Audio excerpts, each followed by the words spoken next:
Hello, Cowboy Nation and Cowboy Headquarters, and welcome to the Dallas Cowboy Huddle.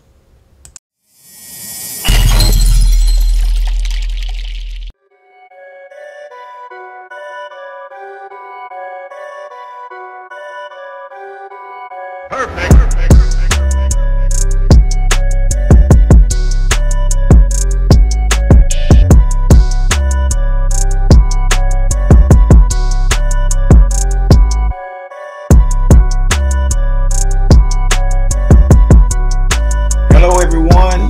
Good morning or good afternoon, depending on where you live. But we just want to say welcome to another segment of the Dallas Cowboy Huddle, where we get together, we talk nothing but Dallas Cowboy talk, from the coaches to the players to the team to the schedule to the roster. Whatever has to do with Dallas Cowboys, that's exactly what we talk about.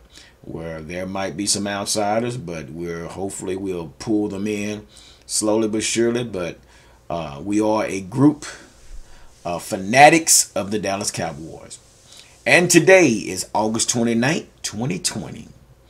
Right just about at noontime. So, and we're also 2 weeks away from our opening season. We're hanging in there. We're doing what we need to do as far as a team, as far as practicing, whatever the safe measures of what needs to be taken place at this time. But hopefully we can get through this thing. But before we get started, I want to say thanks to all the subscribers and all those that follow this channel. And if it's your first time watching this channel, we hope that we deliver some information that you can use and share through this video and what you hear. And also, if you are not a subscriber and you want to become one, please hit the button below and also hit the notification button to be notified when the next video will be posted. And with that being said, I'm gonna move right on into this thing. Try not to be here long. As y'all can tell, I'm rocking it, man. Ain't no one a bigger Cowboy fan than me, than outside this group, because I know you guys are big time fans as well. But that's what we do, and that's why we do what we do. But with that being said, I want to get right on into this thing, man, and let's talk about what's been going on. The Cowboys had practice yesterday, and we noticed that CeeDee Lamb and Amari Cooper basically took some time off, which was good, which leads us to talk about some of the names that hadn't been mentioned as far as in the receiver spot. So we know that we got Amari Cooper, we got Michael Gallup, and we got CeeDee Lamb. But let's talk about some of these guys that's fighting for a position, which we know Cedric Wilson is really pretty much, if what I've seen, Cedric Wilson is actually pulling away from the pack. He's pulling away from the pack. There's some other names that I want to go over with you guys and kind of share with you guys. Not sure if you're aware of these guys, but just somebody to look out for when you do have a chance in the upcoming season, so you'll know if they make the team. This is what I'm saying.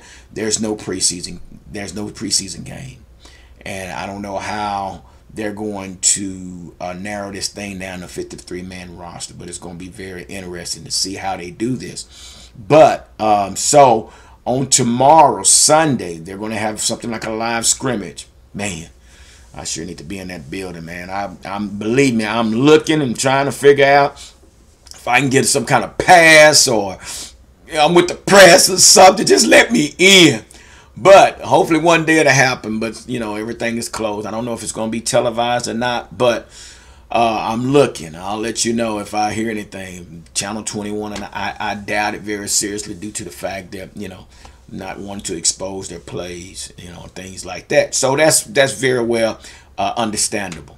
But these guys that I'm gonna talk about are guys that actually are making plays, and they're doing damn good right now, and they're making plays and they're turning heads. And like I say, Cedric Wilson is pretty much going to probably be that fourth receiver. And more likely because he's going to do special teams on punt return and maybe kickoff returns, and y'all know how I feel about that. But anyway, this is where it's. But let's talk about this guy that we out of Rhode Island, Aaron Parker. Aaron Parker is a receiver that we got on our team. He's 6'3", 208 pounds, making plays.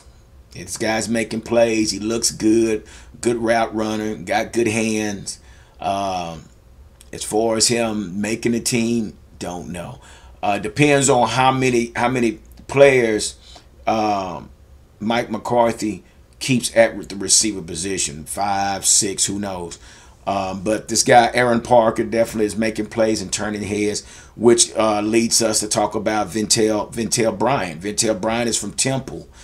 He's 6'3", 205 pounds. It's the guy that we picked up. He wears number 83. And I think Aaron Parker wears number 18, if I'm not mistaken. But so these two guys are really making plays and turning heads, which I'm impressed with from what I've seen. You know, when CD and Amari and Gallup are now on the field. So I mean, it's what it is. But also leads me, which I'm a little disappointed because this is my guy. Devin Smith is my guy. You know, he's the one we got from Ohio State, 6'1", 205 pounds. Devin Smith is one that I've really been pushing for because the guy he has good hands. This guy can run. This guy runs route. You know, he's Ezekiel Elliott's old teammate, and they both come from the same school. So I'm really pushing for Devin. Devin Smith caught that ball against the Redskins, and at the back of, you know, just burnt Josh Norman and got behind him and got behind the safety and caught that ball in the end zone. So it's just going to be so competitive, and I don't know how they're going to do this, which also leads us to Noah Brown. Y'all know Noah Brown. Noah Brown is another that's been around. Noah Brown has been, you know, plagued by the injury bug, and, you know, it's just unfortunate that he's had to, you know, deal with that, but basically that's what's taking place. But hopefully he can bounce back. And Noah Brown to me is more of a blocking receiver. But, you know, they've done him, used him several times and put him in motion to make several blocks, which he's a good. But his hand skills is decent.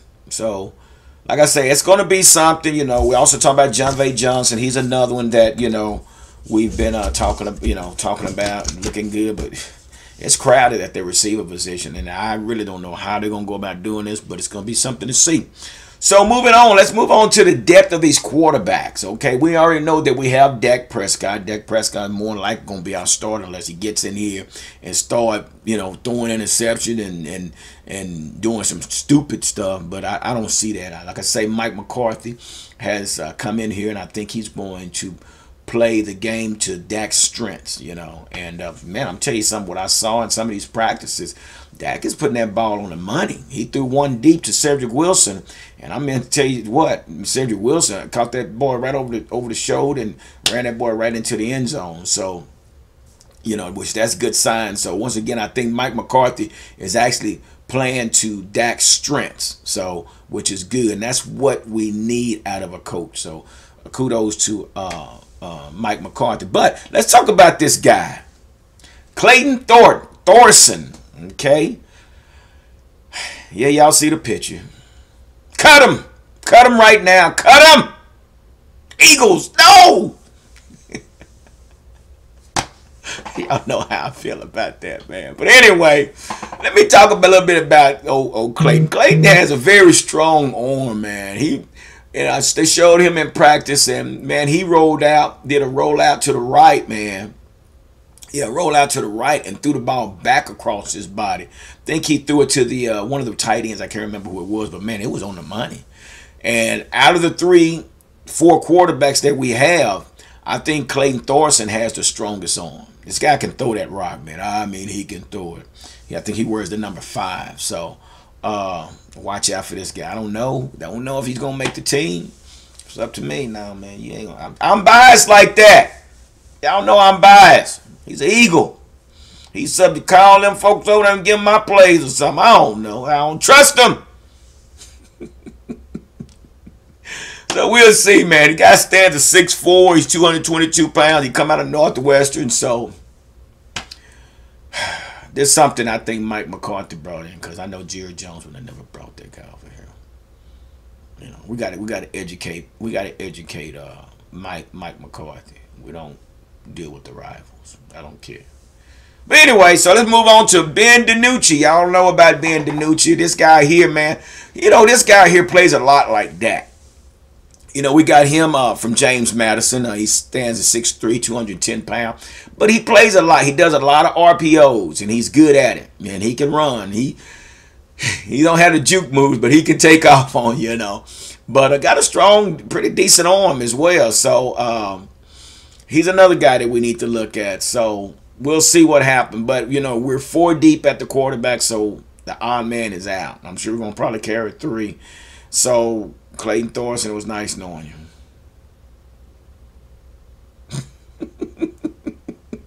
Oh, God. Say what you want to say. Fool with the Eagles. I know I'm being biased. Come on, man. Y'all know we don't get along with the Eagles.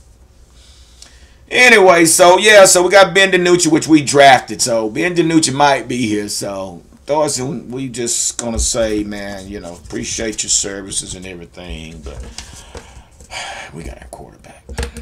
We'll see. We'll put a good letter of recommendation in for you when somebody, you know, want to ask us about you. We will do that and say you're a really swell guy. Anyway, man, my grades just come in one grade. I'll tell you, boys, hell getting old. But it ain't about how old you get. It's about how active you stay. That's a whole other story. We ain't gonna talk about that. So let's talk about Mike McCarthy. So Mike McCarthy was in the press conference, and he was asked about the situation. And if you don't know what the situation is, you've been living up under the rock. Okay, with the shooting of the individuals up in Milwaukee and Kenosha. One thing I can say about Mike, if you watch his press conference, he really got teary-eyed. So what he did, he allowed the players to come together, and he wanted to hear from his players. Once again, I told y'all, Mike McCarthy is a player's coach. You understand? He's a player coach. So he brought all the players together. You got to understand. See, this is what I don't understand. How is it that when we're on a team together or we work together, it seems that we're able to get along? You understand what I'm saying? And I understand, you know, it's because, you know, we spend a lot of time with each other, you know. But Mike McCarthy brought the team together. And he said, I want to hear from you guys. Y'all talk to me and tell me what's on your mind. And, you know, sometimes you got to vent. You got to let it out in order to continue. And that's why the practice has been going as smooth as it has, because he's allowed them to vent.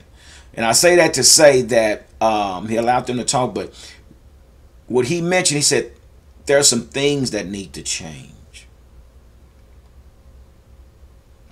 And it needs to change. And he's correct. You got to remember that now he's coached up there in Milwaukee for years. So, and where this happened wasn't far from where he was from, you know, so, or where he lived or something to that nature. But he was very sincere, you know, in saying that there's some things that need to change. And what they're doing, they're talking together collectively as a team about what they're going to do. It won't be one individual doing something. They want to do it as a team. And you got to respect that, man. And once again, like Jerry said, he's going to deal with this in grace.